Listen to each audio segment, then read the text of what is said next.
In the twilight hours of the 17th century, amidst the untamed lands of New England, a small settlement began to take root.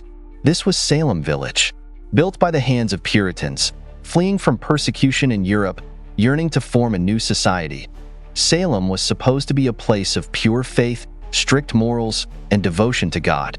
But what unfolded in this settlement would haunt humanity for centuries to come. This is the story of the Salem witch trials. To understand what happened in Salem, we first need to understand its people. The Puritans believed they were constantly under threat from both earthly and unearthly forces. Sin, in their eyes, was a door that could open to let in the devil himself. For them, God was to be feared as much as adored, and every misfortune, every illness, crop failure, and every inexplicable phenomenon was a potential act of the devil. Salem was a small, divided town. Within its borders, two factions struggled for control: those who wanted to expand and modernize, and those who wanted to stay loyal to strict puritanical ways. These ideological clashes, combined with the hardships of life on the frontier, set the perfect stage for fear and suspicion to grow. The first stirrings of trouble began in 1692 in the home of Reverend Samuel Parris. His daughter, Betty Parris, and her cousin, Abigail Williams, both started showing strange symptoms. They would convulse, scream, and speak in tongues. Soon, other girls in Salem began to experience the same fits. The people were baffled and horrified. Was this an illness? Or was it something darker? The community searched desperately for answers, and it wasn't long before they found them. The girls themselves claimed they were being tormented by witches. They spoke of shadowy figures, tormenting visions, and malevolent spirits. And in that small, close-knit community, fingers began to point. Reverend Parris, desperate to save his flock from what he believed to be the work of the devil, summoned the local magistrates. The Puritans believed they were at war with Satan himself. If the devil had indeed found a way into Salem, they would root him out, no matter the cost. It wasn't long before accusations spread like wildfire. The first to be accused were easy targets: Sarah Good, a homeless woman; Sarah Osborne, an elderly woman; and Tituba, an enslaved woman from the Caribbean. All three were social outcasts in Salem, with little means to defend themselves. Tituba was the first to confess. In a fearful voice, she claimed that there were witches in Salem. She spoke of strange animals, ghostly figures, and even a black man who promised her freedom if she followed his orders. Her words seemed to confirm the townspeople's worst fears, that the devil was among them. The other accused women denied the charges, but it didn't matter.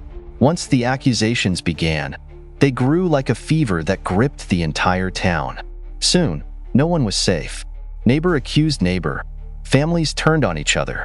By the end of May, the jails were filled with the accused, and Salem was spiraling into chaos. Salem's court was gripped by hysteria. The judges relied heavily on spectral evidence, claims that the spirits of the accused appeared to the girls and tormented them.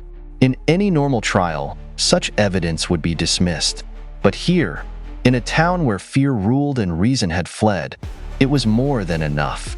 One of the most heart-wrenching cases was that of Rebecca Nurse, a respected elderly woman who had lived a life of piety and generosity.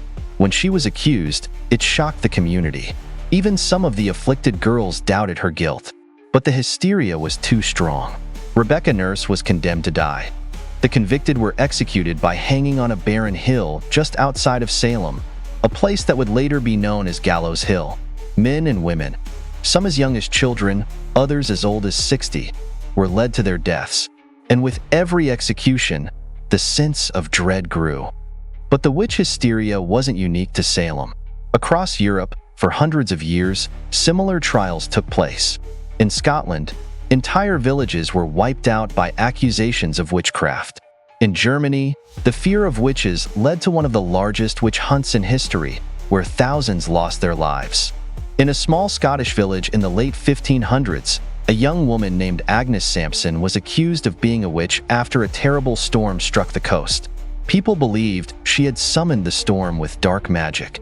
Agnes was tortured for days, and under duress, she confessed to consorting with the devil. Her confession sealed her fate, and she was executed by burning. Stories like these were not uncommon. Witch trials were driven by a mix of fear, superstition, and the desire to control the unknown. These were societies looking for someone to blame, for their losses, for their hardships, for the inexplicable evils they faced. But in their search for evil, they became the evil they sought to destroy. In Salem, the madness finally came to an end in 1693 when the governor of Massachusetts intervened. He put a stop to the trials, and soon after, the colony publicly declared that the trials had been a grave mistake. Families of the victims were compensated, and apologies were issued. But for many, the scars would never fade. The spirits of those who were executed would remain a haunting reminder. The village of Salem was forever marked, a place where lives were taken in the name of righteousness, and innocence was buried in the shadows of fear. Today, Salem has embraced its dark past, drawing visitors from around the world to learn about its haunted history. But some say the souls of those who were wronged still linger. Strange phenomena are reported near Gallows Hill and at the old jail. Shadows flickering, whispers in the wind, unexplained chills. Many claim that they have felt a presence, something watching them, reminding them of the past. It's as if the very ground of Salem remembers what happened and refuses to let it be forgotten. While Salem may be the most famous witch hunt in history, the hunt for witches is far from over. In parts of Africa and Asia, accusations of witchcraft still lead to violence and exile. Across the globe, people are still persecuted for beliefs, for being different, for speaking out. We live in a world that still struggles with fear of the unknown. The story of Salem serves as a reminder of what can happen when fear and suspicion overpower compassion and reason. And as we walk through history, it is a lesson we cannot afford to forget. So, the next time you find yourself in a place like Salem, remember, the true horror of the witch trials is not just in the past. It's a reminder that humanity's greatest dangers often come from within. Subscribe to the channel and leave your comments and suggestions for future videos. Until next time, and continue exploring the mysteries of the world here on the channel.